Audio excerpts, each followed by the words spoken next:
ज्वारीच्या पिठाचा शिरा आज आपण बनवणार आहोत. करायला खूप सोपा आहे, कोणीही सहज बनवू शकेल इतका सोपा आहे. जे आपण रव्याचा शिरा खातो ना त्याच्यापेक्षाही खूप छान लागतो हा ज्वारीच्या पिठाचा शिरा. चवीला अप्रतिम होतो. एकदा नक्की करून बघा आणि करायला तर खूपच सोपा आहे.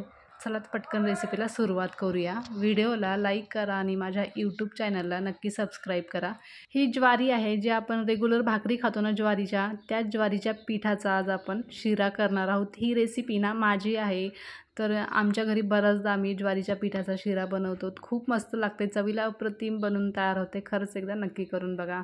तर इथं एकाच वाटीने सगळं मेजरमेंट घ्यायचं आहे.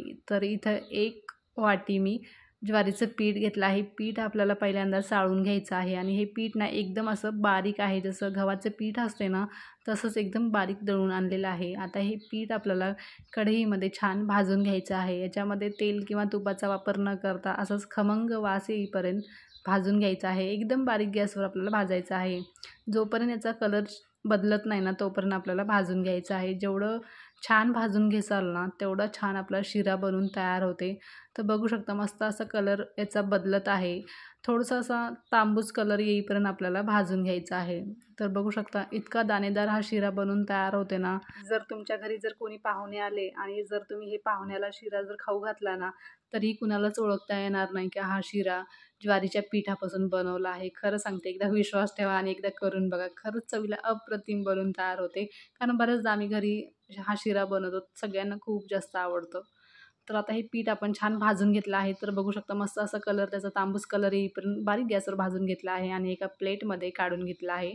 आता त्याच कढईमध्ये आपल्याला त्याच वाटीने, ज्या वाटीने मी पीठ घेतलं होतं ना त्याच वाटीने आपल्याला अर्धी वाटी तेल घ्यायचं आहे. तेल किंवा तुपामध्ये तुम्ही करू शकता. मी इथं तेलाचाच वापर करत आहे. मला तुपाचा वास म्हणजे आवडत नाही म्हणून मी इथं तूप घेत नाही आहे.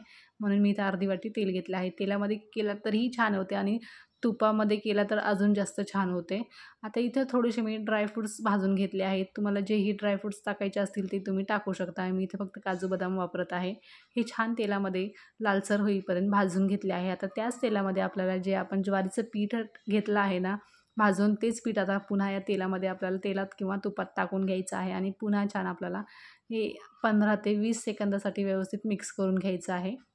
आता 15 ते 20 सेकंद झाल्यावर आता याच्यामध्ये आपल्याला ज्या वाटीने आपण पीठ घेतलं होतं त्याच वाटीने 1 वाटी दूध घ्यायचं आहे आणि हे दूध आपल्याला गॅस बंद करून हे दूध याच्यामध्ये टाकायचं आहे.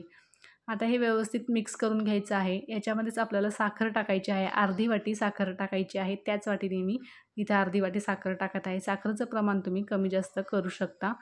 तर जास्त गोड आवडत असेल तर थोडीशी वाढवू शकता आणि जास्त सपक शिरा आवडत असेल तर थोडी कमी पण करू शकता. आता साखरेसोबतच मी विलायची पावडर पण टाकली आहे. आता व्यवस्थित आपल्याला हे मिक्स करून घ्यायचं आहे आणि गॅस मी चालू केला आहे. तर बघू शकता व्यवस्थित असं मिक्स करून घ्यायचं आहे. 1 मिनिट आपण छान हे परतून घेणार आहोत एकदम बारीक गॅसवर. असंच हलवत राहायचं त्याला, म्हणजे छान दाणेदार शिरा बनून तयार होते.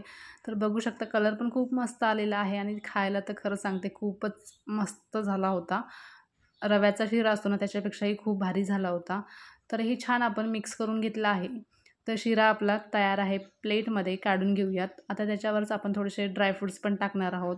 गरमागरम खायचं असेल तर गरमागरमसुद्धा खाऊ शकता किंवा थंडा पण खाऊ शकतो. खायला खूप भारी लागतो. एकदा नक्की ट्राय करा. रेसिपी कशी वाटली नक्की सांगा. Okay, bye.